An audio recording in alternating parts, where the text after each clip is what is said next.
깊고 푸른 바다 속, 인간이 발을 디딜 수 없는 신비로운 세계에는 여러 가지 해양 생물들이 평화롭게 살아가고 있었습니다.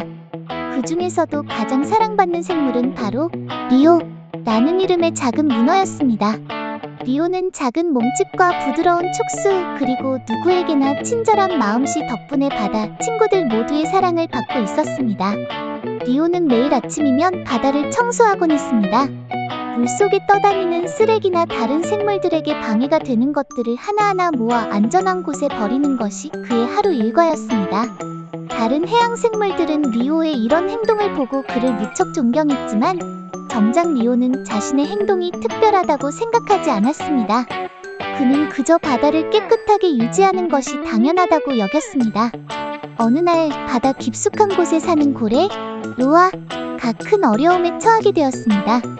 로아는 바다 위쪽으로 올라가 공기를 마시려 했지만 커다란 그물에 걸려 움직일 수 없게 된 것입니다. 이 그물은 인간들이 바다에서 물고기를 잡기 위해 놓아둔 것이었는데 우연히 로아가 그 그물에 걸리고 만 것이었습니다. 로아는 커다란 몸집을 이용해 그물에서 빠져나오려 애썼지만 그럴수록 그물은 더욱더 그의 몸을 조여왔습니다.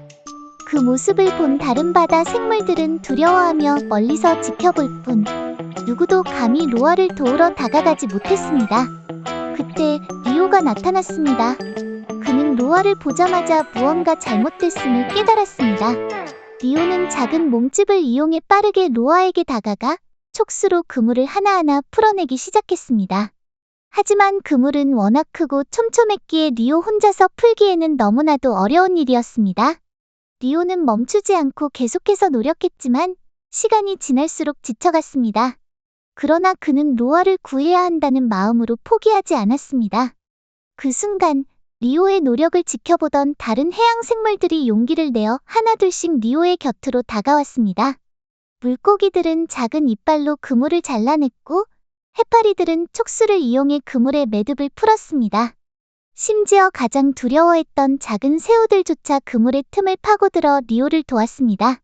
모두가 함께 힘을 모은 끝에 마침내 로아는 그물에서 벗어날 수 있었습니다.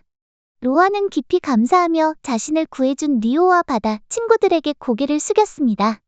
리오의 작은 선행이 결국 로아뿐만 아니라 모든 바다 생물들을 하나로 모이게 한 것이었습니다. 그 후 리오는 예전과 다름없이 매일 아침 바다를 청소하며 친구들을 돕는 일을 계속했습니다. 그는 여전히 자신이 특별한 일을 하고 있다고 생각하지 않았습니다. 그러나 바다 친구들은 리오의 선행이 단순한 청소 이상의 의미를 가진다는 것을 깨닫게 되었습니다. 리오의 작은 친절과 배려가 결국 큰 기적을 만들어낸 것입니다. 그리고 시간이 흘러 리오가 어느 날 깊은 잠에서 깨어났을 때 그는 주변에 반짝이는 보물들이 가득한 것을 발견했습니다. 그것은 바로 그가 오랫동안 청소하며 모은 조개 껍질과 작은 진주들이었습니다. 바닷속의 신비한 힘이 그의 선행을 보상하며 그에게 가장 소중한 보물을 선사한 것이었습니다. 리오는 그 보물을 친구들과 나누었고 그날 이후로도 변함없이 바다를 청소하며 살아갔습니다. 그는 비록 자신의 선행이 큰 보상으로 돌아왔음을 알게 되었지만 여전히 자신의 행동이 당연하다고 생각했습니다. 리오와 바다 친구들은 모두가 함께 살아가는 이 세상이 더욱 아름다워질 수 있다는 것을 깨닫고 서로를 아끼며 살아갔습니다. 이렇게 리오의 이야기는 바다 속 모든 생물들에게 전해졌고 작은 선행이 결국 큰 복으로 돌아온다는 교훈을 전해주었습니다. 바다는 언제나 리오와 같은 착한 마음을 가진 생물들에게 축복을 내리고 그들의 선행을 기억했습니다.